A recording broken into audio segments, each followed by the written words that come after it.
Bon, bah, écoutez, merci. Voilà, vous m'entendez, là, ça bruit, ça, on a l'air sain. Ça va? Bon, d'accord. Donc, je vous remercie d'être là. Merci aussi de m'avoir invité. Hein. Alors, pourquoi la Roma en Catalogne? D'abord parce que la Roma, c'est vaste. Et donc, et puis la Roma en catalan, ou la Roma même du Sud, a une particularité que je vais essayer de vous montrer. Il y a une grande unité dans la Roma, mais il y a aussi une grande diversité. Là, nous sommes dans le premier âge roman, hein, si vous voulez. Donc on verra pourquoi la Roma s'est implantée parfois ici, bien avant d'autres régions. Voilà. Par ailleurs, je vais aussi traiter la Roma à partir aussi d'une sorte de focalisation historique. Hein, parce que souvent, on va vous parler de toutes les caractéristiques de la Roma. Moi, c'est pas non plus ma spécialité, mais je pense que pour comprendre pourquoi ici vous avez des églises romanes partout, vous avez parfois 2 églises dans les villages, même les villages les plus petits, même les villages les plus éloignés, ceux qui ont disparu même. Il y a des villages qui ont disparu, mais l'église est restée. Alors donc, si vous voulez, cet aspect est très important parce que je pense qu'il a eu des conséquences, il a encore des conséquences à la fois sur le paysage, sur les mentalités, sur l'histoire, etc. Voilà. Hein. Donc la dimension historique de la Roma, qui ne nous empêchera pas de voir la Roma évidemment, hein, mais la dimension historique de la Roma, je pense qu'elle est très intéressante. Et donc c'est par là qu'on va essayer de rentrer dans la Roma en Catalogne aujourd'hui. Hein. Voilà. Donc voilà, donc la Roma. Alors qu'est-ce que c'est que la Roma? Alors j'ai pris une carte qu'on trouve dans des manuels scolaires pour montrer à la fois que l'intérêt, mais aussi toujours des critiques à avoir. Hein. Alors la Roma, vous voyez, c'est un art du Moyen-Âge rural. Alors ça c'est une affirmation, si vous voulez, actuelle. Mais au moment où la Roma existait, c'était pas que rural, c'était aussi dans les villes. Sauf que, à un moment donné, les cathédrales ou les églises romanes des villes ont été démolies pour être remplacées par des églises gothiques. Vous voyez? Voilà. Donc maintenant, c'est vrai, la Roma semble être un art rural. Prenez ici à Perpignan, la cathédrale elle est gothique. Voilà, encore que vous avez l'église romane qui est à côté. Hein, on le verra. Donc vous voyez, c'est pas tout à fait juste. Par contre, la chronologie, oui, hein, vous savez, donc, il est à peu près autour de l'an 1000, hein, il y a un tournant dans l'an 1000, et le début du XIe, c'est les premières expériences dont on retrouve des exemples extraordinaires ici, dans la Roma catalane. On verra pourquoi. Et puis une maturité avec un apogée, hein, donc tout au long du XIIe siècle, et il se termine petit à petit en passant plutôt au gothique, même si chez nous, le gothique reste quand même très marqué par la Roma. Le gothique méridional est très marqué par la Roma. Hein. Il n'y a pas de comparaison entre, par exemple, la cathédrale de Perpignan, qui est même la cathédrale d'Albi, hein, qui est absolument magnifique. La cathédrale d'Albi, que je vous conseille d'ailleurs d'aller voir, elle est de caractère gothique, mais très très marquée par la Roma. Et autre critique qu'on peut faire, c'est un art du monde catholique aux alentours du XIe, c'est vrai, et ce qu'on vous montre là, le montre bien, sauf qu'il y a aussi de très très belles églises romanes dans la Turquie actuelle, en Grèce par exemple, et dans tout le bassin méditerranéen oriental. Vous voyez? Donc la Roma, on a cette focalisation européenne, qui est une erreur, qui est dommage souvent, hein. On se focalise pour simplifier, alors que la Roma, on va retrouver tout autour du bassin méditerranéen, évidemment au nord du bassin méditerranéen, parce qu'à ce moment-là, le sud est occupé par les musulmans. Voilà, donc ça c'était peut-être une première remarque intéressante qu'on pouvait faire. Alors nous sommes quand même dans quel milieu là, historique, et dans quelle, disons, ambiance historique. La première chose à remarquer, c'est que l'Empire carolingien qui vient d'être créé, j'en dirais peut-être 2 mots, parce qu'il est à l'origine de la Roma chez nous. Hein. Vous savez que 732, Charles Martel arrête les Arabes à Poitiers. Voilà, hein, ça tout le monde le sait. On ne sait pas trop ce qui s'est passé, mais on le sait. Charles Martel, c'est le grand-père de Charlemagne. Alors entre Charles Martel, Pépin le Bref et Charlemagne, non seulement on va arrêter les Arabes à Poitiers, mais on va les repousser jusqu'à Barcelone. Voilà. Charlemagne arrive jusqu'à Barcelone, pas plus. Après Barcelone, Montserrat. Derrière Montserrat, les montagnes, commence l'empire musulman qui va de là jusqu'en Chine. Parce que là encore, la carte, si vous voulez, s'arrête au bassin méditerranéen. On pourrait faire aller l'empire musulman jusqu'en Chine. Entre parenthèses, c'est pour ça que les Afghans sont musulmans, c'est pour ça que les Perses sont musulmans, sans avoir jamais été arabes, bien sûr. Voilà. Et ce qui fait que cet empire carolingien, autour de l'an 800, entre 800 et 1000, il est le front pionnier chrétien face à un empire musulman beaucoup plus puissant. Et vous comprenez tout de suite, si vous voulez, un peu ce qu'il convient de faire pour les gens qui viennent de conquérir ces territoires, c'est tout faire pour pouvoir les garder. Et pour pouvoir les garder, il faut remettre la religion catholique, il faut remettre de l'économie, il faut réorganiser les villages. Et voilà. Tous nos villages, leur organisation, l'église, ces circulades, ces 30 pas autour de l'église, ces cimetières autour des églises, tout ça vient de cette époque-là. Ça a bougé, surtout au XXe siècle. Ça a bougé. Mais c'est resté, et c'est marqué, ça marque les paysages, et ça explique en grande partie l'importance de l'art roman ici. Qu'est-ce qu'on pourrait dire, là encore? On pourrait dire que l'Empire romain, vous voyez bien, malgré tout ce qu'on dit, l'Empire romain est tombé. Non. L'Empire romain occidental est tombé aux mains des tribus germaniques. Les Francs, c'est une tribu germanique. Charlemagne, il vient d'Aix-la-Chapelle. On en a fait un Français plus tard. C'est un Franc, mais pas un Français. La France, à ce moment-là, n'existe pas. Donc, si vous voulez, et par contre, l'Empire romain d'Orient, lui, continue. C'est l'Empire byzantin qui a perdu des territoires, hein, puisque là, il est aussi sous la pression des Arabes. Il a perdu une partie, l'Égypte, tout ça, mais il lui reste une grande partie de ce qu'est la Turquie maintenant et la Grèce. Et c'est là-bas qu'on va aller chercher des idées souvent pour imaginer la roman. Ouais, beaucoup de choses ont été conservées par les Byzantins et ils reviendront à ce moment-là, au moment où on en a besoin. Voilà, je ne veux pas rester trop longtemps. Cet empire de Charlemagne, le voilà. Hein. Regardez au sud, là nous sommes la frontière avec la Barcelone, au sud l'émirat de Cordoue. N'est-ce pas, très puissant. Pensez à Séville, pensez à Cordoue, pensez à la grande mosquée de Cordoue, etc. Tout ça, ça viendra à peu près à ce moment-là. Hein. Voilà. Donc vous voyez bien que ceux qui sont le plus en difficulté là-dedans, c'est les gens qui sont sur le front pionnier. C'est-à-dire ici. 987, c'est la dernière fois où un raid arabe détruit Barcelone. 987. Jusqu'à 1987, notre territoire ici aurait pu être reconquis par les musulmans, infiniment souvent plus puissants d'ailleurs. Voilà. Hein. L'an 1000, c'est le tournant. Donc, voilà. Hein. Donc cet empire de Charlemagne, je dirais malheureusement, enfin, dans l'histoire, il n'y a pas de jugement heureux ou malheureux. L'histoire, c'est comme ça. Hein. Les petits-fils vont se le partager. Les petits-fils vont se le partager. 3 petits-fils. Et regardez, donc, Charles le Chauve, c'est ce qui va devenir plus tard la France.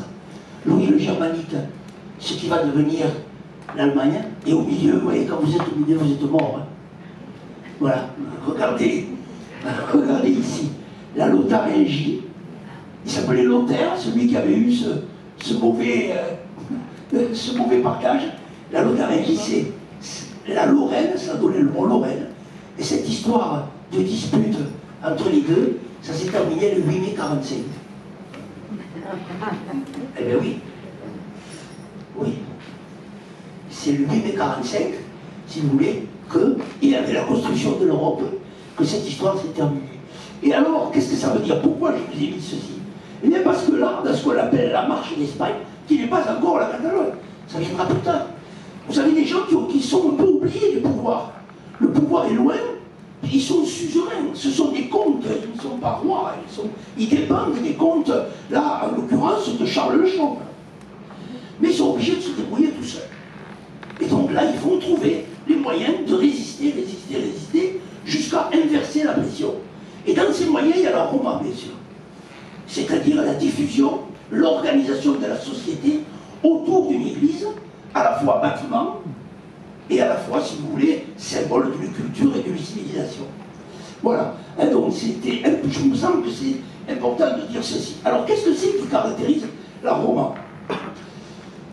Eh bien, c'est des choses issues du bas empire romain, et puis des inventions qui vont faire que cet art roman est un art original. C'est le premier grand art original de l'Europe, l'art roman. Pas que, puisqu'on va le retrouver ailleurs. Mais en Europe, c'est le premier grand art original. Et alors, pourquoi est-ce qu'on l'appelle roman? Alors ça, c'est récent. Puisque pendant longtemps, on l'a considéré comme un brouillon du gothique. La culture, elle est dans les villes. Et les gens qui s'occupaient de la culture jusqu'au XIXe siècle, c'était des gens citadins. Ils voyaient les cathédrales. Ils voyaient Notre-Dame de Paris, Notre-Dame de Chartres, etc. Et ils disaient, mais ça, c'était le brouillon. Ils se sont entraînés. N'est-ce pas? Et donc, c'était pas tellement considéré comme quelque chose d'intéressant. Chez nous, ça a duré jusque dans les années 50. Puisqu'encore en 1950, le maire d'Ille a vendu à un architecte les fresques de Cazenove. On a vendu à Lancan, au premier Américain venu, pour 3 fois rien, la moitié du cloître, les 3/4 du cloître de Saint-Michel-de-Fouchard. Ouais. Donc, et c'est un Normand, il s'appelait Duérissé de Guerville, qui s'était exilé pendant la Révolution, c'était un noble Normand, et il s'était rendu compte qu'en Angleterre, on appelait ça l'art saxon. Les Anglais, ils avaient déterminé que c'était différent du gothique. Et lui, quand il est venu, il a dit, attends, pourquoi on ne l'appellerait pas l'art roman? Parce qu'en fait, comme le français est une langue romane qui vient du latin, l'art roman est un art original qui vient des Romains. C'est génial. Parce qu'en fait, si vous voulez, c'est bien dans l'art du bas empire romain qu'on va prendre les premiers éléments pour fabriquer l'art roman. Et on va en plus choisir d'autres éléments différents qui n'existent pas dans l'art romain et qui feront que l'art roman est un art original. On va en voir quelques-uns ici. Le premier, c'est la voûte. Il n'y a pas de voûte chez les Romains. Hein, vous avez des toits en tuiles, etc. Il n'y a pas de voûte. Et donc, on va choisir. Au début, vous avez des églises qui ne sont pas voûtées. Exemple, Saint-Michel-de-Couchard. La grande église Saint-Michel-de-Couchard, c'est de l'art pré-roman. N'est-ce pas? Et puis on va voûter. Pourquoi on va voûter? Ben pour plusieurs raisons. Il y a toujours 2 raisons. Il y a une raison pratique. Ben la voûte, ça permet de protéger. Quand on a besoin de s'enfermer dans une église pour résister, ben c'est plus facile d'avoir une voûte qu'un toit. Mais c'est aussi, la voûte est très symbolique. L'église, qu'est-ce que c'est? C'est l'endroit, ecclésia, ça veut dire assemblée. Là où la communauté se rassemble. Et elle est déjà une préfiguration de ce que sera le paradis. La voûte du ciel. Voilà. Mais construire une voûte, c'est compliqué. Voilà. C'est compliqué et ça va faire en sorte que les églises vont être toutes petites au départ. Sans fenêtres et avec des grands contreforts ici. Alors, je vais revenir un peu en arrière. Voilà, avec des grands contreforts ici, là, pour soutenir la voûte. Ça, c'est le premier art roman. On le trouve beaucoup chez nous. On est autour de l'an 1000. Et puis, on va un peu évoluer. Pour tenir la voûte, on va inventer des bas-côtés, donc ce sera déjà un petit peu plus grand, avec des contreforts extérieurs. Voilà, là on est déjà dans quelque chose qui est dans l'art roman. Comment on va faire des voûtes? On va les faire comme ceci. C'est une voûte en arc, en demi-cercle. Hein, on l'appelle l'art berceau. Et avec un système qui, au centre, va permettre de tout tenir, sauf que la poussée se fait sur les murs d'en bas, et donc il faudra des murs très épais, impossibilité d'ouvrir des fenêtres et des contreforts extérieurs. Voilà. Hein, vous avez ici un exemple. Là, on est dans une évolution de l'art romain, des basiliques romaines, du bas empire romain, par exemple du IVe siècle, qui sont devenues des églises romanes, plus petites mais voûtées. Voilà, hein, donc ici. Alors voilà un exemple. Ça c'est une église de Catalogne Sud, hein, ou alors c'est des églises autour de l'an 1000, 1020 par exemple, quelque chose comme ça. Et vous voyez évidemment très peu de fenêtres, des contreforts qui tiennent la voûte qui se trouve ici. Voilà. Donc ça c'est une première, voilà une autre, hein, avec un contrefort ici, beaucoup plus grand. Voilà. Chaque fois que vous voyez des contreforts dans ces églises, c'est en fait tout simplement un gros piquet que l'on met pour éviter que la voûte ouvre le mur. Et parfois, dans certaines églises, le mur est aussi un peu ouvert. Quand vous regardez bien dans certaines chapelles. Voilà, donc on peut continuer. Alors, quel est le plan de départ? Le plan de départ, le voilà. C'est le plan de la basilique romaine. La basilique romaine, ce n'est pas une église. Hein. Le basileus, c'est l'empereur. Donc vous avez ici une sorte de rectangle, n'est-ce pas, hein. Donc on va la maison carrée à lui, elle peut évoluer à la fin. Et puis, là vous avez un demi-cercle dans lequel on met la statue de l'empereur. Ou la statue du personnage que l'on veut honorer, que l'on vient honorer. Hein, si c'est des colonnes ici, très rapidement, un peu plus tardivement chez nous, on passe systématiquement à ce plan qu'on appelle le plan basilical, mais avec un transept en forme de croix. Ça aussi, c'est une invention de l'art roman. Hein, c'est-à-dire, on passe du plan. Vous avez beaucoup d'églises en plan basilical. C'est un rectangle et un demi-cercle, qu'on appelle une abside. Là, vous avez ici le passage de ça à un plan très classique des églises romanes. Le voilà, le plan en croix latine, l'abside, le transept, ça s'appelle le transept, et puis ce qui reste du plan basilical. On va inventer aussi, par exemple, un portail différent, et on va essayer toutes sortes d'arcs pour varier un peu. Finalement, celui qui va rester, c'est essentiellement l'arc de départ de l'art roman plein cintre, avec lequel que l'on va améliorer assez vite, en particulier ici, en mettant ce qu'on appelle des arcs doubleaux, vous voyez, qui permettent de faire des travées comme ça, et entre les travées, on met un arc sur lequel retombe aussi la force. Et derrière cet arc, vous avez le contrefort. Voilà un plan déjà de l'église, on pourrait dire à la fin du XIe siècle. Vous avez le transept, vous avez le chœur, vous avez des absides, des petites absides appelées absidioles, des bas-côtés. Et ce qu'on appelle un narthex, c'est quand ce sont des églises de pèlerinage, vous avez une sorte de parloir devant, vous voyez, où les pèlerins peuvent dormir, manger avant de rentrer dans l'église. Voilà, ça vous allez en trouver hein, de ces églises-là. Voilà un bel exemple. Alors ici, nous sommes dans une très belle église du XIe siècle qui se trouve, c'est l'église du château de Cardona. C'est au sud de la Catalogne, très beau château. Hein. Donc il y a d'abord un château médiéval, puis un château du XVIIe siècle.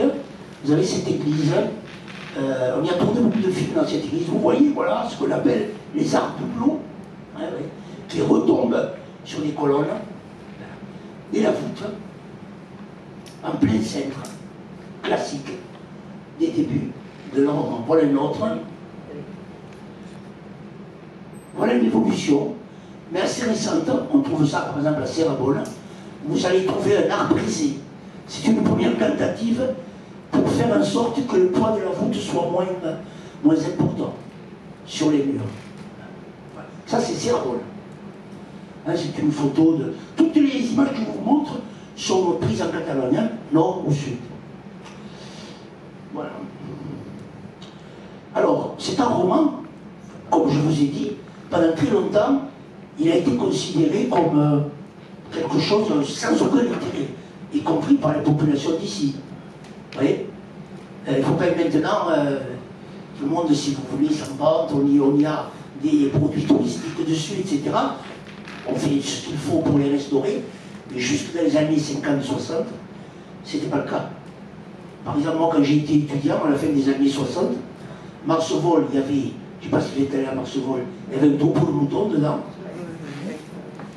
Et Taxon d'Amont, là, côté d'Argelès, vous aviez des tracteurs à l'intérieur.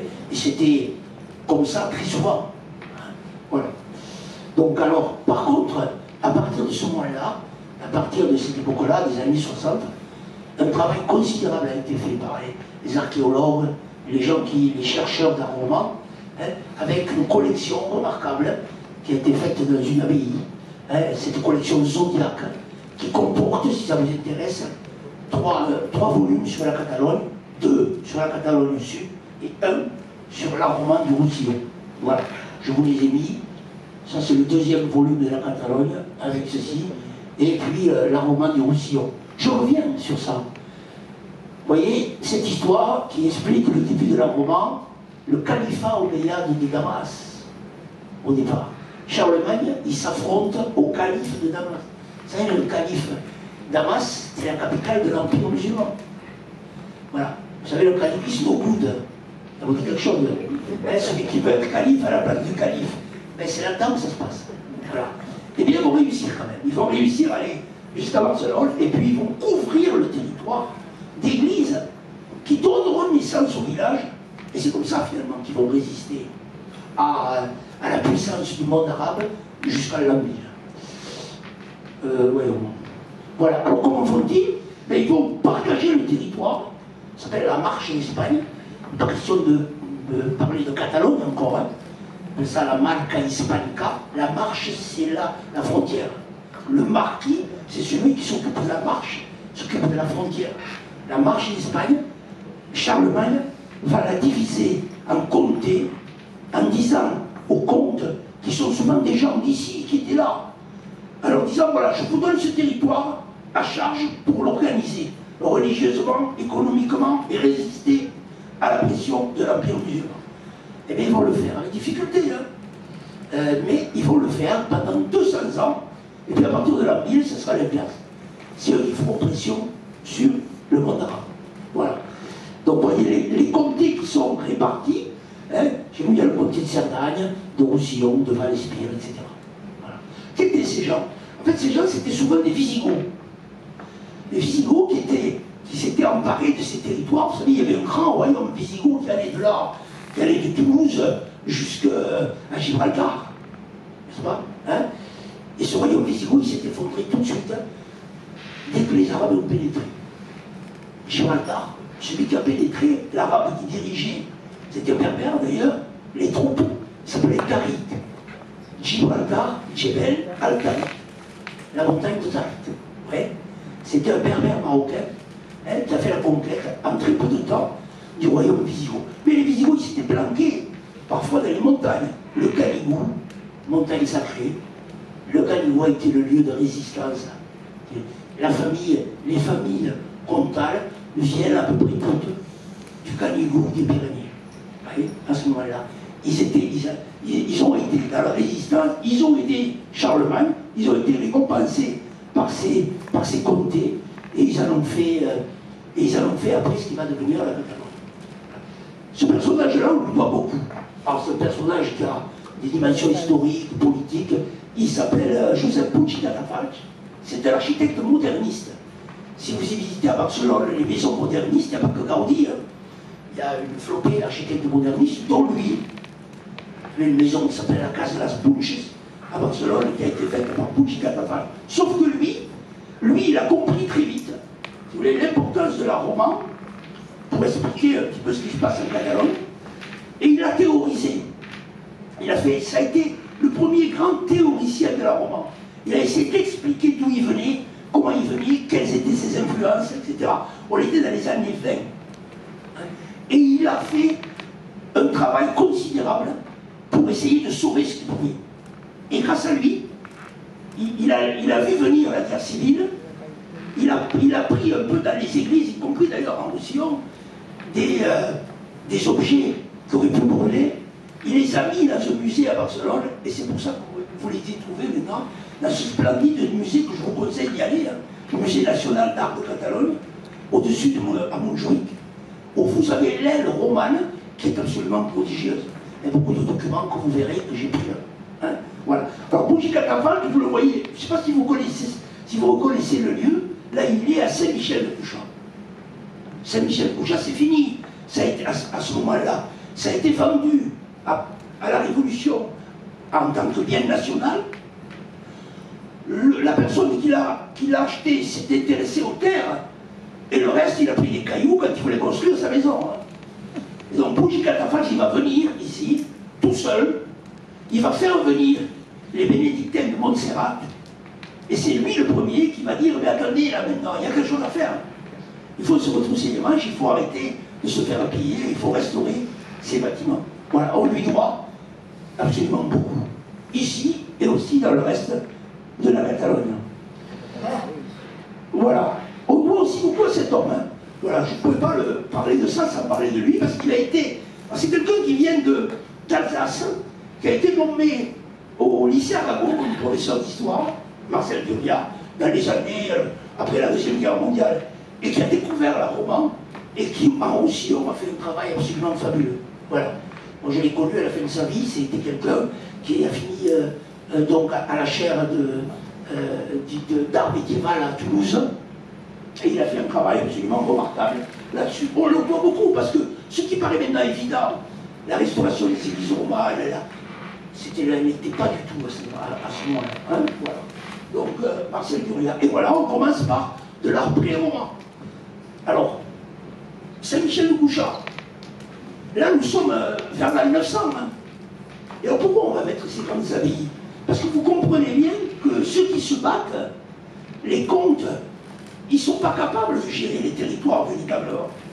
Donc, ils vont faire appel à un ordre. Les bénédictins, qui vont organiser le territoire. Voilà pourquoi il y a des abbayes bénédictines partout. Pensons ici, pas très loin, Saint-Génis et Fontaine, c'est une abbaye bénédictine. Saint-André, c'est une abbaye bénédictine. C'est devenu l'église du village, mais récemment, au XIXe siècle. C'était des abbayes. Et ces abbayes bénédictines, c'est eux qui vont concevoir un projet d'aménagement du territoire autour de la construction d'églises romanes, autour de l'aménagement de villages, suivant le principe des seyères qu'on appelle. C'est les seyères et les sagraires, avec 30 pas sacrés autour de l'église, le cimetière, etc. Ouais. Voilà. Les villages ont bougé maintenant, certains en Cerdagne ont gardé ça, encore. Voilà. Hein. Donc, alors Saint-Michel de Bouchard, c'est pré-roman, et vous voyez, vous ne l'avez pas de foot encore. Hein, vous avez ces grandes basiliques, vous avez un plan basilical qui a été changé après par la suite, et ces grandes basiliques qui, elles, ne sont pas foutées, avec charpentiers comme ceci. Hein. Voilà. Et vous voyez, regardez les types d'art. On va les voir mieux ailleurs. Voilà. C'est pas du tout l'art roman. On n'a pas inventé l'art roman encore. Alors, certains disent c'est l'art de type arabe. Pas tout à fait. C'est un art, ce sont des tentatives. Hein, on va essayer de trouver des éléments qui conviennent pour construire. Et vous savez, il n'y a pas que à Saint-Michel. Mais à Saint-Michel, c'est très marquant. Vous avez Saint-Michel, dans la grande église, vous avez ces arcs qu'on appelle les arcs outrepassés, qu'on va abandonner dès qu'on sera dans la Rome. Et nous sommes là, dans ce territoire pionnier, dans une région d'expérience, où l'on tente quelque chose, et on va participer à cette création collective qui va être la Rome. Voilà. Voilà un petit peu Saint-Michel, je suppose que beaucoup d'entre vous y sont allés, hein, donc j'insiste pas, voilà ces arcs outrepassés, hein, qui sont dans la grande nef de Saint-Michel de Bouchard. Voilà. Autre chose, et ça va être tiré du bas empire romain, mais aménagé à la façon romane. C'est le décor. Ce sont des églises pauvres au départ. On construit avec des pierres que l'on a. Si on est au bord d'une rivière, des pierres de rivière. Si on a une carrière pas loin, on peut faire des pierres taillées. Plutôt beau. Mais comment faire pour décorer? Eh bien, on va prendre des éléments qui existaient dans les basiliques romaines, mais en briques. Et on va les transformer en pierre. Vous savez ce qu'on appelle des génoises maintenant? Eh bien, les voilà, ici. C'est exactement ce qu'il y avait en briques au IVe siècle dans les basiliques romaines. Et puis ces bandes qui descendent là, voilà. Mais c'est pareil. Et Bougie Catafalque, il va dire, on va appeler ça les arcatures lombardes et les bandes lombardes. Ce sera un élément caractéristique de l'art roman. Pourquoi il dit lombard?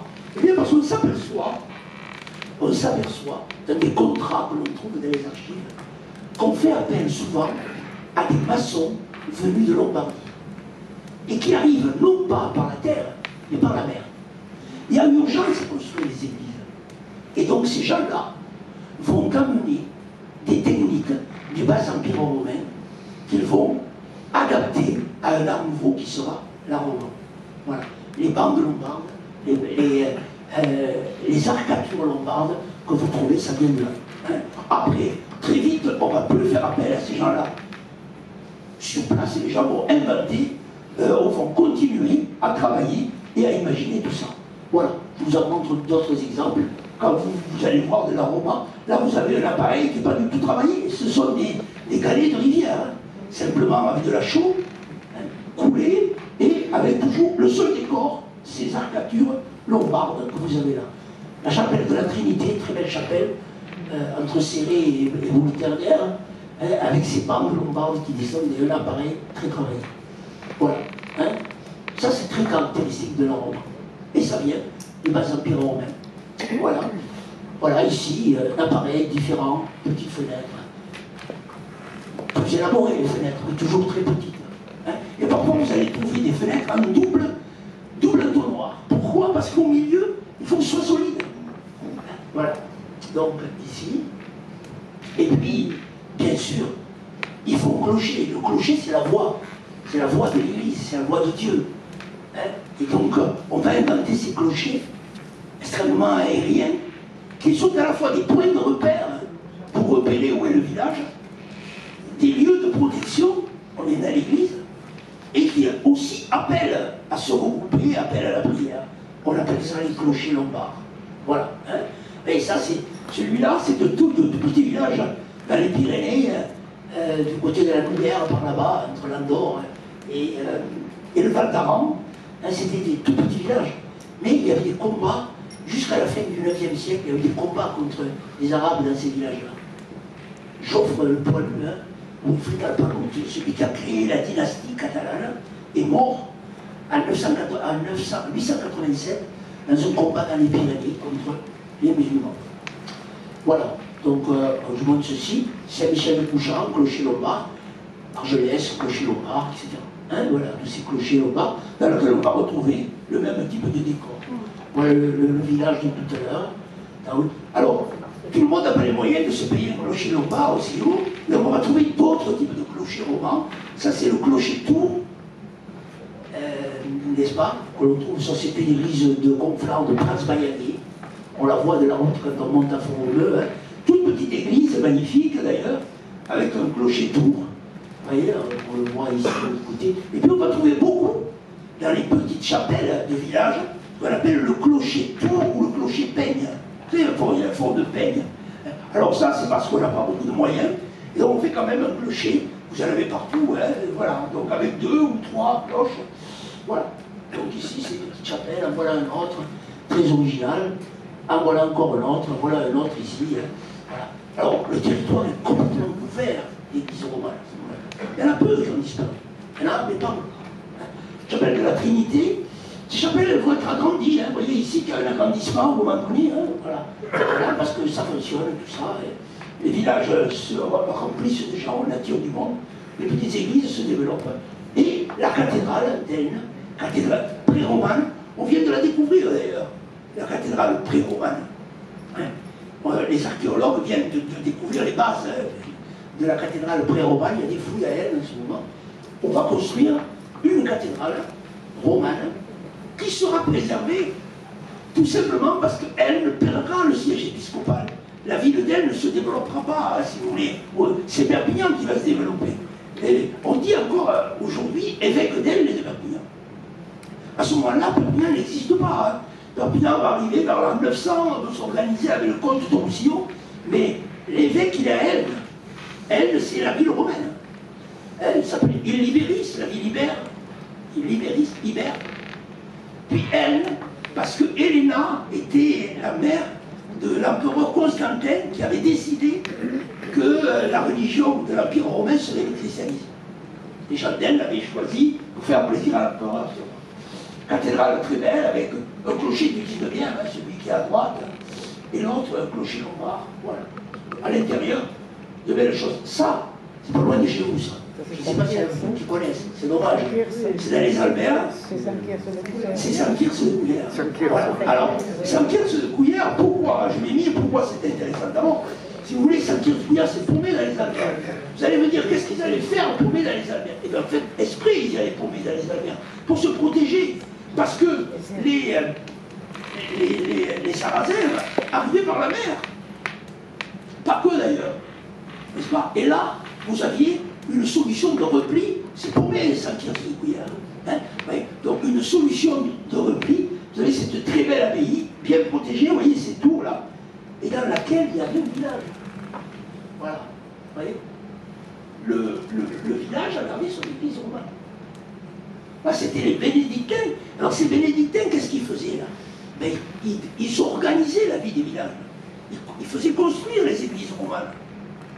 Ils expliquaient aux gens comment cultiver la terre. Ils apportaient des techniques. C'est les bénédictins, c'est eux qui ont inventé l'agriculture. Chaussée aux moines. La bénédictine. C'est eux qui ont construit les canaux ici. Le champagne, Dom Pérignon, c'est un bénédictin. Les bénédictins, c'est un ordre très simple. Leur règle va être plus simple. Ora et labora, prie et travail. Et c'est eux donc qui ont organisé la vie économique. Parce que sans vie économique, il n'y a pas de résistance possible, évidemment. Hein, voilà. Donc ici, Saint-Kirse de Couillère, bien sûr, très belle abbaye qui était très abîmée. Moi, je l'ai connue quasiment en ruine.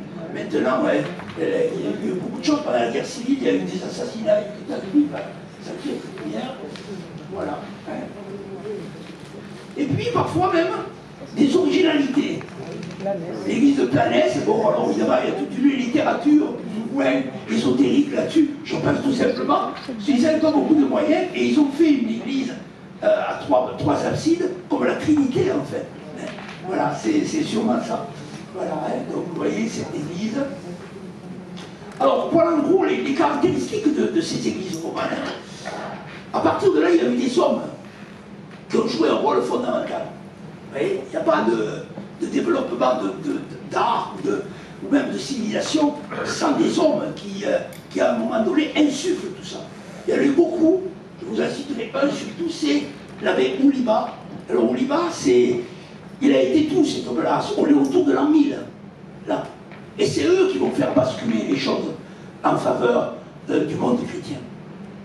L'abbé Oulibas, il est de la dynastie qui est née avec Wilfrid Alcalout, avec le premier comte qui va fédérer les autres comtés, hein, qui devient comte de Barcelone. C'est l'arrière-petit-fils. Et ces gens-là, ils vont traiter pratiquement d'égal à égal avec le pape. Ils vont à Rome par la mer, en permanence. Il va être évêque d'Elbe, évêque de Vic, abbé de Saint-Michel-de-Couchard, abbé de Saint-Père de Rhodes, n'est-ce pas? Et chaque fois, pour insuffler quelque chose de nouveau. Donc vous allez voir une famille très très intéressante. Oulibas, on le voit, c'est lui qui va faire passer de la romance comme quelque chose de pionnier en danger à un arc un petit peu triomphant tout autour non seulement dans ce qu'est la Catalogne actuelle, mais probablement bien au-delà. Hein. Voilà, donc Oulibas, Episcopus, hein, vous voyez encore des signatures. Sa signature sur un marbre de Saint-Michel-de-Couchard. Voilà. Alors, qui est-il?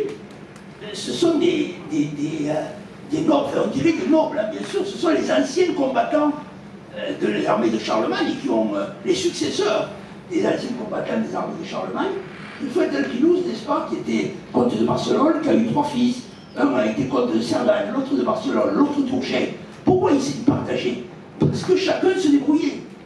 Voilà. Et puis, regardez, au bout d'un moment, trois vont se partager le pouvoir. L'un, c'est le comte de Cerdagne, Guifrène. Eh bien, lui, il va fonder Saint-Martin du Canigou. Il est enterré là-bas. Il y a encore son tombeau creusé dans la pierre. Oulibas, lui, il renonce au titre de comte et il devient évêque. Il devient bénédictin, n'est-ce pas? Et il fera un petit peu tout ça. Il est à l'origine de ce qu'on appelle aussi la paix et trêve de Dieu, signé à Toulouse en 1024. Hein, c'est quoi ça? Eh bien, il va essayer d'organiser les combattants pour ne pas qu'ils passent son temps à combattre et à embêter tout le monde. Il va dire voilà, on se bat le lundi, le mardi, le mercredi, le jeudi on commence à se calmer, le vendredi, le samedi, le dimanche, c'est pas possible. Voilà. Ça ne sera pas toujours respecté, hein. Mais, si vous voulez, il y a déjà une tentative de réguler la violence des dirigeants. Hein, voilà. Pau Casals disait que c'était l'origine de l'ONU. Pau Casals, un jour, a fait un discours à l'ONU, il a dit la paix et crève de Dieu de la Batoulib, c'est l'origine de l'ONU. Voilà, bon, donc je passe, et regardez, un chapiteau de Ripoll, de l'abbaye de Ripoll, montre bien tout ça. Et vous avez les comtes, les soldats à côté, ça y est. Les comtes et les soldats à côté à droite, l'évêque et les moines à gauche. C'est donc un projet mené à la fois par les nobles et par les ordres, le clergé régulier et le clergé séculier. Voilà, la paix et crève de Dieu, et ça vous l'avez sur l'église de Toulouse, vous avez ceci qui montre cette histoire de la paix et crève de Dieu. On va s'intéresser quelque part à leur réalisation, hein. Voilà, Saint-Michel de Couchard, je vous l'ai vu, je vous l'ai dit, elle va revivre à partir des années 30, quand les moines de Montserrat vont revenir. Alors c'est un retour de l'histoire, parce que c'est des moines de Saint-Michel qui avaient fondé Montserrat. Oui, voilà. Donc Montserrat, ça vous dit quelque chose, hein? C'est la grande abbaye bénédictine, dans ces montagnes magnifiques là, qui sont dentelées au sud de Barcelone, très grande abbaye, magnifique. Eh bien, c'est les moines de Saint-Michel qui avaient fondé Montserrat, et les moines de Montserrat, ils sont toujours là d'ailleurs, sont revenus pour sauver Saint-Michel. Voilà. Voilà comment a été Saint-Michel. Il y avait deux clochers. Il y en a un qui s'est effondré au 19e siècle. Vous voyez l'état d'abandon dans lequel il était. Hein. Voilà. Donc ici. Et regardez, là, celui qui joue, c'est Pau Casals. Les premières années du festival Pau Casals, on le faisait dans l'abbaye. C'est pas vieux ça. C'est pas vieux. C'est après la Deuxième Guerre mondiale. Il n'y avait pas de toit. Voilà. Et Pau Casals donnait ses concerts. L'argent qu'il gagnait, il le laissait pour la restauration de Saint-Michel de Couchard. Voilà. Les chapiteaux qui restaient se trouvent au musée des Cloisters à New York, n'est-ce pas? Voilà comment était cette église. Alors qu'au départ, vous voyez cette magnifique abbaye très importante, dans laquelle, par exemple, un doge de Venise était venu se réfugier. Il est enterré là-bas, un doge de Venise qui a été sanctifié, ou a étudié un des plus grands papes de cette époque-là. Il s'appelait Gerbert d'Aurillac, il est devenu Sylvestre II, et c'est lui qui, en voyant les chiffres arabes, les a introduits dans la civilisation occidentale. Les chiffres arabes, ils ne sont pas arabes en fait, ils sont de l'Inde.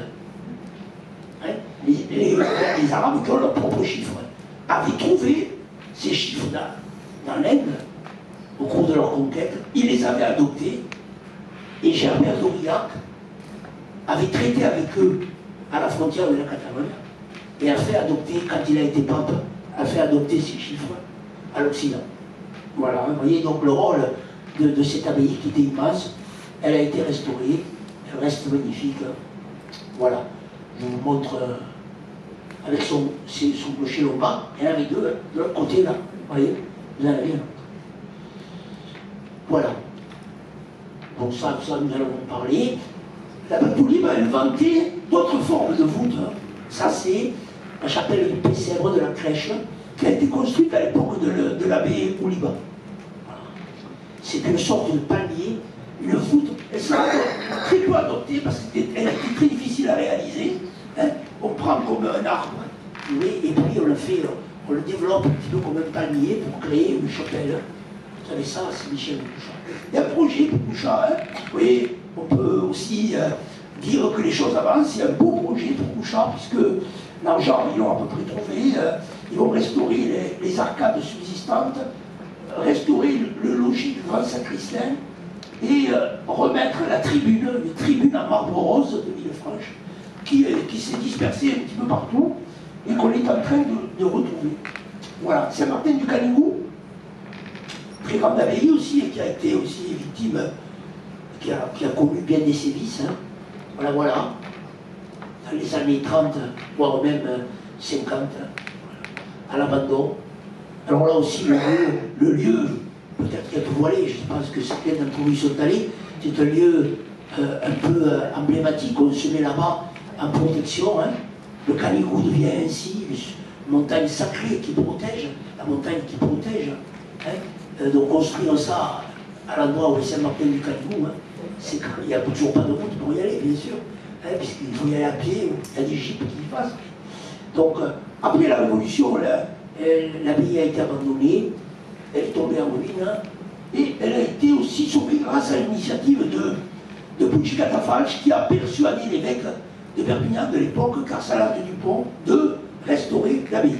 Voilà. Actuellement, elle est parfaitement restaurée, il y a une communauté qui s'en occupe. Un tremblement de terre en 1425 a fait tomber le haut du clocher. Voilà, pour vous dire que le tremblement de terre, il peut y en avoir ici. Ce tremblement de terre qui a fait des morts. Hein. À cette époque-là, 1425, il y a eu plusieurs morts, aussi bien au sud qu'au nord. Voilà. Voilà Saint-Martin du Canigou en ce moment. Voilà. À l'intérieur, des choses extraordinaires. Alors, comme je vous ai dit, au début, pour faire tenir la voûte, on va utiliser ce qu'avaient les Romains, c'est-à-dire des colonnes. Et on s'aperçoit que ce n'est pas suffisant. Les colonnes romaines servent à tenir un toit classique. Et là, alors elle est petite la voûte. Là, on est au début de la Rome. Là, on est dans une invention. Hein? On va utiliser des colonnes monolithiques en granit. Il y a du granit à côté de là où est Saint-Martin du Canigou. Puis on va s'apercevoir que ces colonnes, ça ne fonctionne pas. Et on va inventer autre chose. On va inventer, vous verrez, le pilier romain. Ça aussi, c'est une invention de la Rome. Saint-Père de Rhodes, pas loin d'ici. Hein. Voilà. Donc magnifique aussi, Saint-Père de Rhodes, avec une très belle histoire. Saint-Père de Rhodes, c'est une abbaye qui a eu une histoire, qui a apporté beaucoup. Voilà, le site, c'est pareil. Hein. C'est l'abbaye, c'est un peu comme Saint-Kirse-des-Couillères. Hein. Voilà, c'est une abbaye au-dessus de la mer. Donc, voilà. Alors, l'abbaye aussi qui était ruinée, hein, complètement, qui a été magnifiquement restaurée. Et voilà, à l'intérieur, vous voyez, ici, on dirait que c'est l'étape après Saint-Martin du Canigou.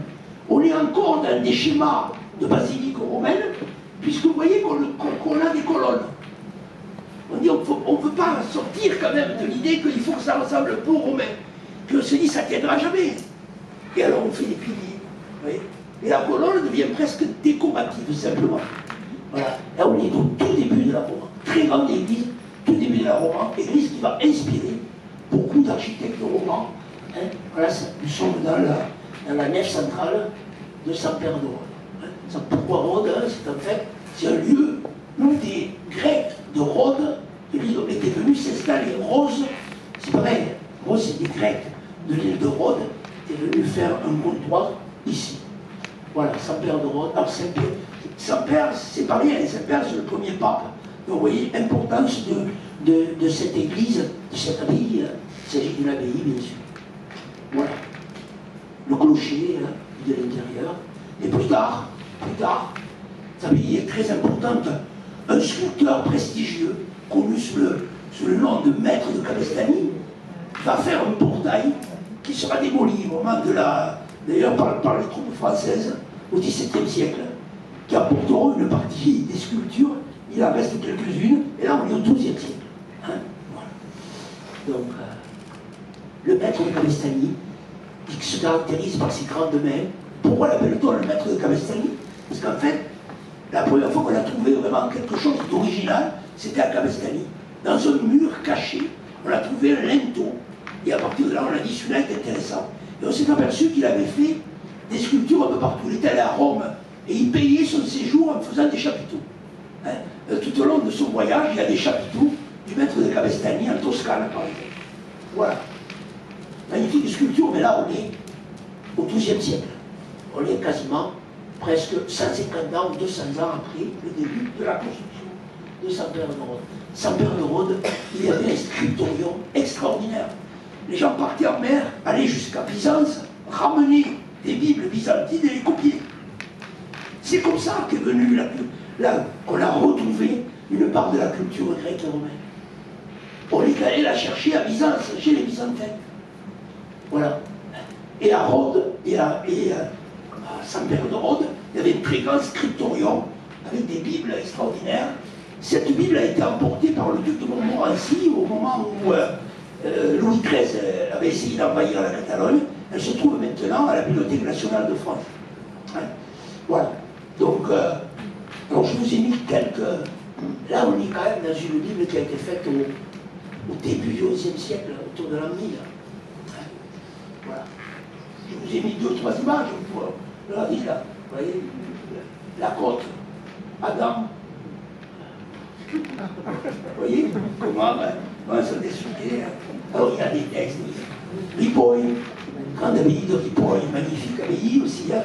Voilà, le tremblement de terre a fait tomber celui-là, le clocher. Ripoll, le même tremblement de terre.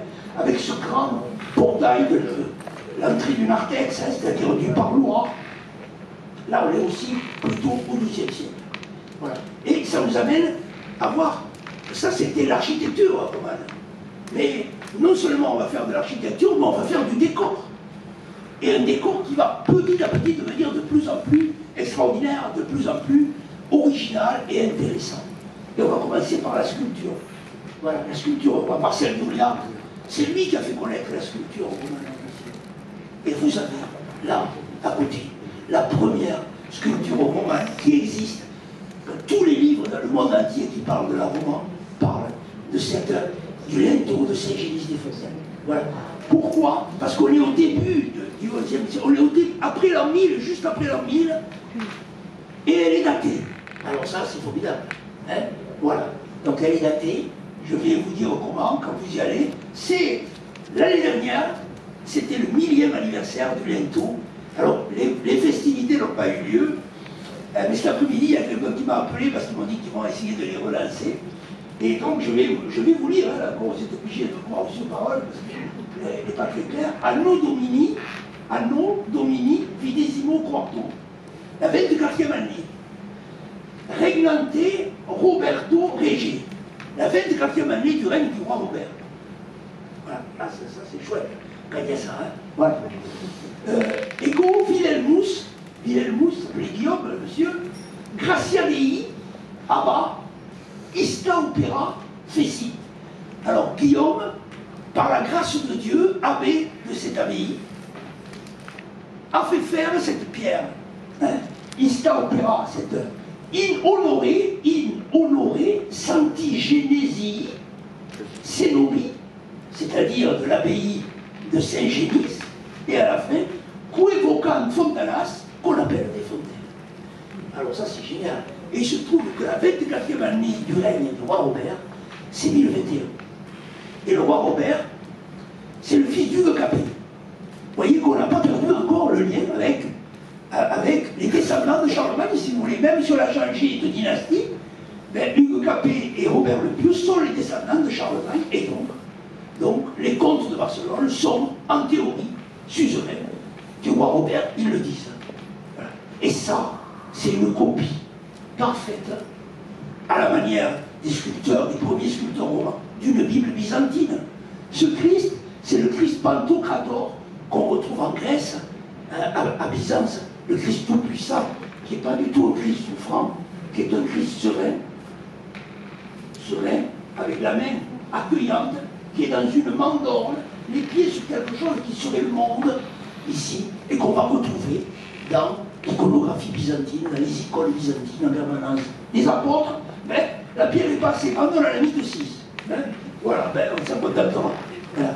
Donc cette œuvre, elle est remarquable, je vous invite à aller la voir, elle est devant l'église de quelques détails. Hein. Voilà. Ça c'est typiquement byzantin. Et l'art roman va partir de là et va créer une sculpture originale. Déjà là, on lit dans l'originalité. Voilà. Les anges qui tiennent le Christ, les apôtres.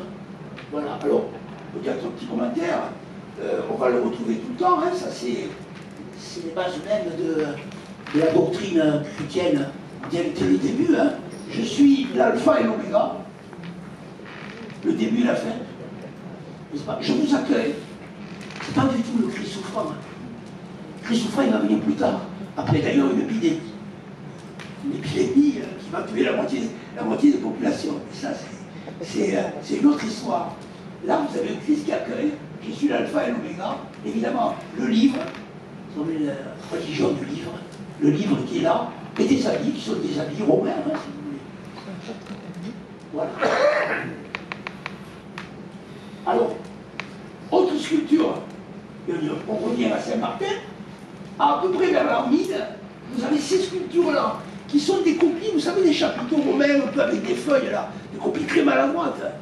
C'est aussi, peut-être même c'est antérieur au linteau de Saint-Génis.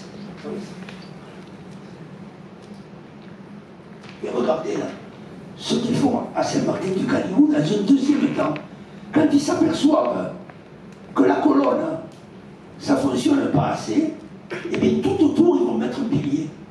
Et ils inventent le pilier roman. Et comment est-ce qu'on a fait? Quand l'abbaye était en ruine, on a découvert qu'au milieu des piliers, il y avait les anciennes colonnes, avec les anciens chapiteaux, qui avaient été mis au départ. Il y a 3 églises à Saint-Martin du Canigou. L'une sur l'autre et une autre à la gauche. Voilà. Donc ça, c'est aussi extrêmement intéressant. Voilà. Hein, je passe. Bon, ça c'était un peu montré. Et puis, cet art des sculpteurs va évoluer. Il va utiliser ici tous les marbres d'ici.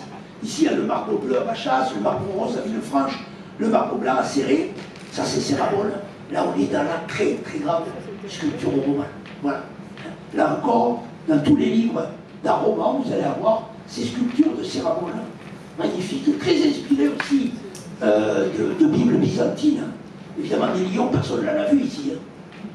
Vous voyez? Sauf que les Byzantins, oui, parce qu'à un moment donné, ils étaient en Égypte, etc. Voilà. Regardez un peu ce travail. Je suppose que vous connaissez la tribune de Cérabole. Hein. Voilà. Donc je passe ici. Parfois, c'est des chapiteaux historiés. Ici, on est à N, et c'est l'histoire de Jéricho, la trompette. Jouer la trompette et les murs vont tomber. Ça on est à N. Là, on est à Perpignan. Alors, à Perpignan, vous savez, ça, c'est un miracle qu'on ait ça à Perpignan. Parce que c'est la cathédrale romane.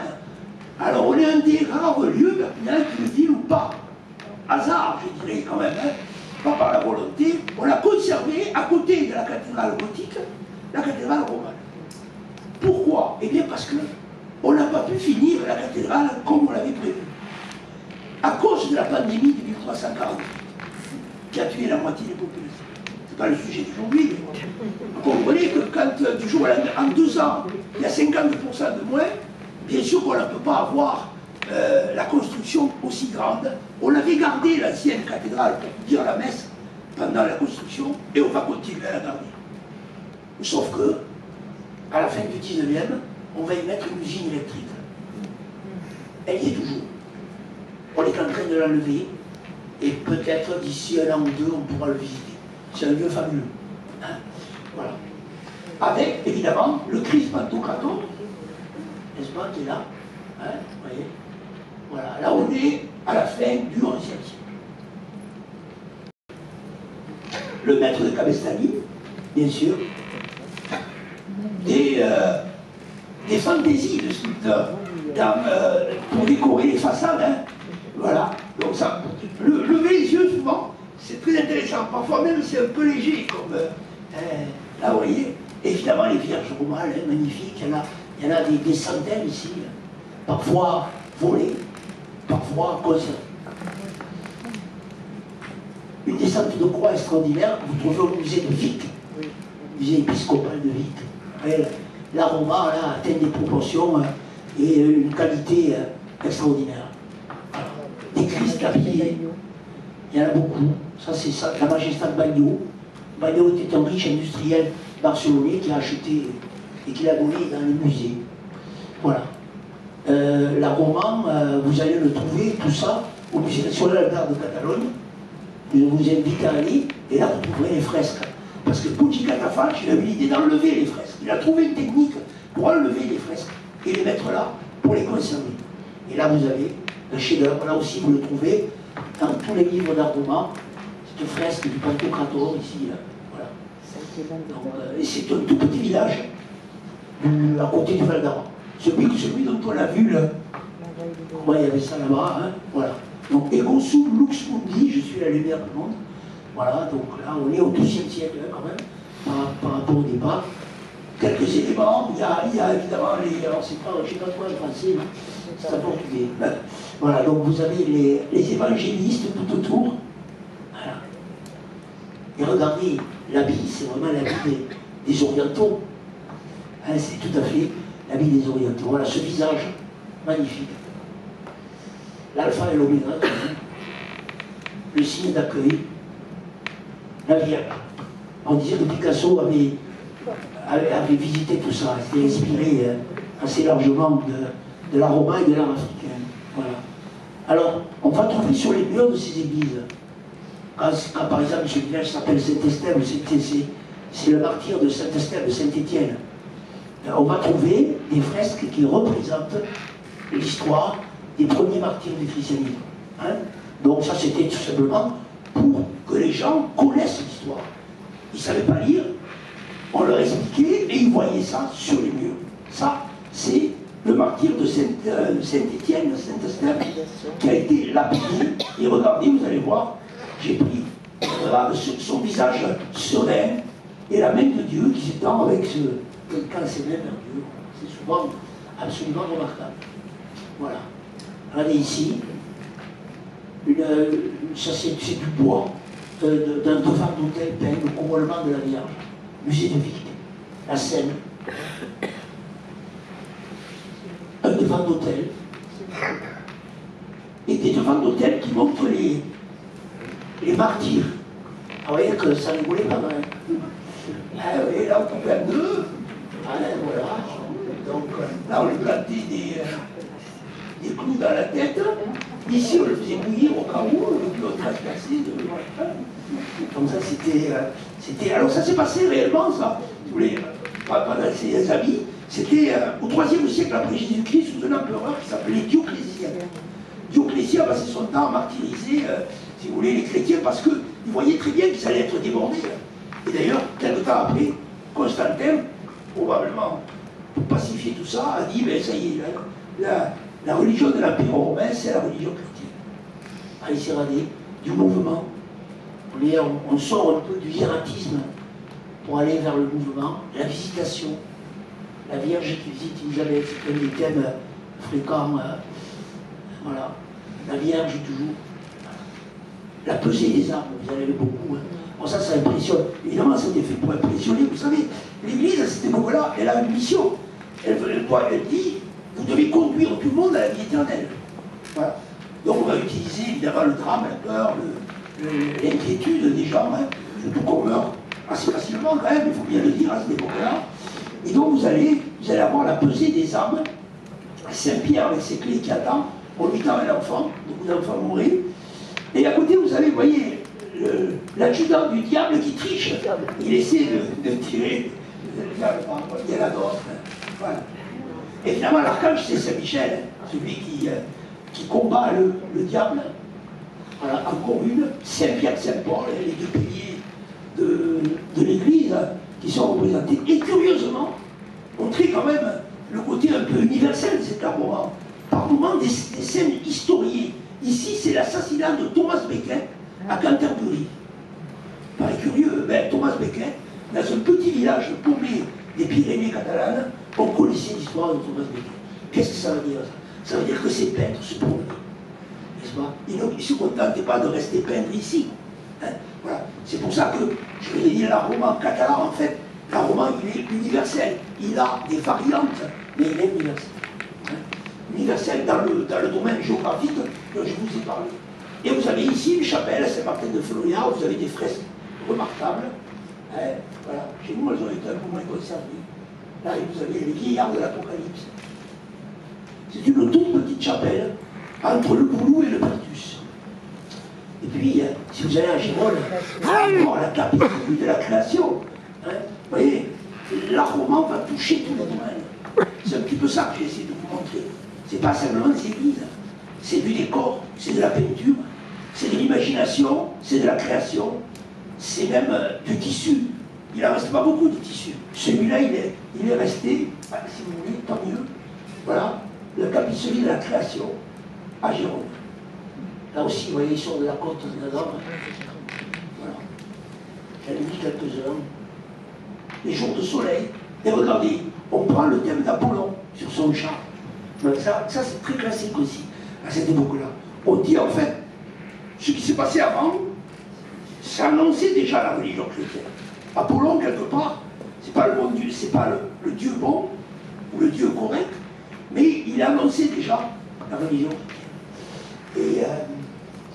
Et bien sûr, l'utilisation du fer ici, hein, dans les parements des portes, voilà, le fer du Calicou, hein, qu'on va retrouver sur les portes. Et puis de toutes petites églises de villages qui ont disparu à cause de la peste de 1348. Ici, c'est Cazenove, à côté d'Ir. Là, il y avait des fresques, et je vous ai dit tout à l'heure, le maire d'Ir les a vendues à un antiquaire suisse encore dans les années 50. Elles ont été récupérées par un grand frère. Voilà un contrefort gigantesque, hein, des églises de Cerdagne, où il y a encore le cimetière. Là, c'est l'église de Yo. Marsevol, je ne sais pas si vous connaissez Marsevol, un endroit magnifique aussi, Marsevol, restauré par une association. Moi, j'ai vu des moutons dans Marsevol, dans les années 60. Une association de gens, il y avait des Polonais, il y avait des tas de gens. Au début, on les avait pris pour des fous là-bas. En fait, ils ont fait un travail absolument remarquable. Hein, et ils gèrent encore Marsevol.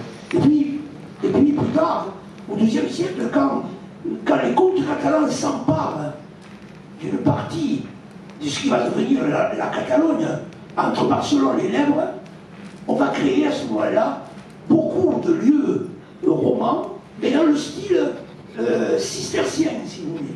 Ouais. Et donc là, vous avez, je ne vous en ai pas mis parce que c'est un autre sujet, hein, c'est une autre conférence, vous avez ces trois abbayes là, donc du côté de Tarragone, qui sont absolument magnifiques, qui vont jouer le même rôle que Saint-Michel de Gouchat ou Saint-Père de Rhodes, mais 300 ans plus tard, vous voyez, et qui vont christianiser cette région. Puisqu'en fait, entre Barcelone et l'Ebre, les musulmans sont restés jusqu'en 1150. Voilà. Hein, ouais. Et 100 ans plus tard, eh bien les comtes catalans vont s'emparer des Baléares et de Valentia. Voilà. Et ça, c'est le début de la reconquête finale, ce qu'on appelle la reconquista en Espagne. Voilà. Donc l'équilibre devient ce qu'on appelle l'équilibre roman, 200 ans pour mettre au point l'équilibre roman qu'on va avoir dans des grandes églises que l'on trouve ici. Il n'y en a pas beaucoup, c'est plutôt elles, mais dans le centre de la France, en Allemagne, en Angleterre, vous allez avoir ces grandes églises magnifiques, avec tribunes, avec bas-côtés, avec une grande hauteur, voilà, toujours avec des voûtes en berceau. Voilà, hein, un petit peu tout ce qu'on voit. Et puis, petit à petit, dans les villes, des arts différents. Et puis petit à petit, dans les villes qui deviennent très riches, à partir du XIIe siècle, qui s'enrichissent beaucoup, et puis on va abandonner, on va trouver mieux. Et on va trouver mieux comment? Eh bien, ceci vous le montre. On va passer tout simplement du contrefort à l'arc-boutant. Pensez à Notre-Dame de Paris, vous savez, tous ces, on dirait des piquets là, eh bien, au lieu de tenir la voûte avec des murs épais et des contreforts, on va le tenir avec des sortes de piquets tous les quelques mètres. Et ce qui fait qu'entre ces piquets, on n'a même plus besoin de murs. Et on va ouvrir de grandes fenêtres. Et c'est comme ça que l'on passe de l'architecture romane à l'architecture gothique. Et là, il va falloir plus de moyens. Et donc, effectivement, l'architecture gothique, ce sera une architecture de ville. Voilà. Hein? Et ici, on est tellement marqué par la romane que le gothique va quand même aussi ressembler au roman. Ouais. On va utiliser les techniques gothiques, mais avec encore beaucoup de réminiscences de la romane. Et puis peut-être pour terminer, quelque quelque chose qui montre bien qu'on avance. Il n'y a pas si longtemps, on l'a retrouvé dans une maison à Caudalais, des restes de la fameuse tribune de Saint-Michel de Couchard. Le propriétaire les a donnés, on est allé les récupérer, et d'ici un an ou deux, vous les retrouverez dans la tribune qui sera reconstituée à Saint-Michel de Couchard. Voilà. Le maçon est en train de l'enlever et l'agrégager. Ça a été fait au milieu du XIIe siècle à Saint-Michel de Couchard pour faire une tribune, et ça avait été pillé légalement, hein, parce que les gens allaient là-bas se servir, et on l'avait mis tout simplement comme linteau dans une fenêtre. Voilà, donc je voudrais terminer un peu sur cette note optimiste. Un roman, maintenant, il est considéré comme, je vous dis, le premier roman européen, celui qui est un roman qui est commun un peu avec les grandes parties de l'Europe, en tout cas l'Europe chrétienne. Hein. Voilà, et donc il est maintenant évidemment extrêmement protégé, étudié et, je l'espère, connu. Voilà, je vous remercie de m'avoir écouté.